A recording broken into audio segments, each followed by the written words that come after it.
Salut tout le monde, j'espère que vous allez bien. Je vous retrouve cette semaine pour partager comment j'ai réalisé ce petit baume nourrissant, finalement pour toute la famille, mais en fait je l'ai réalisé suite à la varicelle de Liam. Pour celles qui me suivent, vous savez que récemment Liam a attrapé la varicelle et elle a laissé place à quelques petites cicatrices et suite à ça j'ai souhaité en fait hydrater sa peau, la régénérer sans forcément passer par des crèmes pharmaceutiques qui déjà coûtent un bras et qui sont pas forcément clean au niveau de la compo.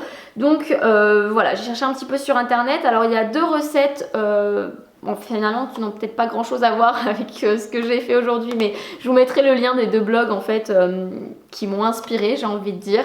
J'ai fait surtout avec des ingrédients que j'avais déjà à la maison, des ingrédients qui étaient adaptés pour toute la famille, pas forcément que pour la cicatrisation, mais même voilà quand vous avez la peau sèche, etc. Donc c'est vraiment un baume parfait pour ça. Alors aujourd'hui je vais vous montrer comment réaliser un baume du coup d'environ 40 grammes qui se conservera pendant 6 mois. Au niveau des ingrédients, j'ai utilisé donc du beurre de karité. J'ai également utilisé de la cire d'abeille, c'est ce qui va donner en fait cette texture et cette consistance en fait au baume. J'ai également utilisé de l'huile de calendula, donc c'est une huile en fait qui va être reconstituante, qui va être pas mal aussi pour les peaux sèches à très sèches et pour les peaux sensibles des bébés par exemple. Donc voilà, c'est vrai que l'huile de calendula c'est pas mal. À ça j'ai ajouté aussi de l'huile d'amande douce. Alors l'huile d'amande douce c'est assez controversé, il y a des gens qui sont pour, il y a des gens qui sont contre, on revient quand même pas mal dessus. Moi j'ai toujours utilisé de l'huile d'amande douce pour Liam depuis qu'il est né. Pour les bébés, les enfants, on parle souvent d'huile d'amande douce. Quand vous allez en magasin, vous trouvez souvent de l'huile d'amande douce pour les enfants. Mais on revient pas mal dessus parce qu'en fait, elle fait partie de la famille des fruits à coque.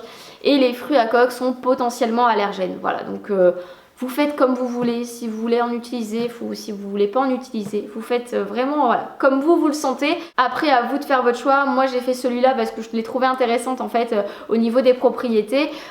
Après, rien ne vous empêche de mettre plusieurs huiles ou une seule, mais le but c'est qu'en fait pour cette recette vous allez avoir besoin de 30 ml d'huile, peu importe si vous les mélangez ou pas. Et je vais avoir besoin d'un contenant vide que j'aurai au préalable stérilisé, alors soit avec de l'alcool à 90, soit avec de l'eau bouillante.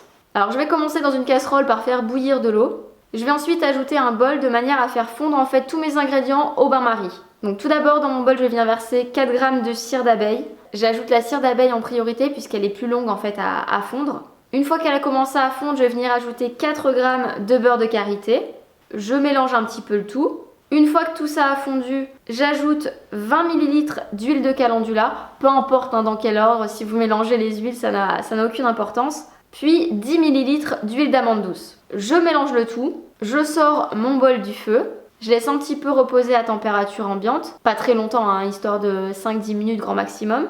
Je vais venir transvaser dans mon contenant en plastique.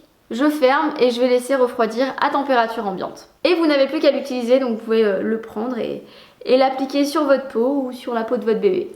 Donc voilà pour ce DIY, j'espère en tout cas qu'il vous aura plu. Je vous fais à tous de très gros bisous et je vous dis à la prochaine. Ciao!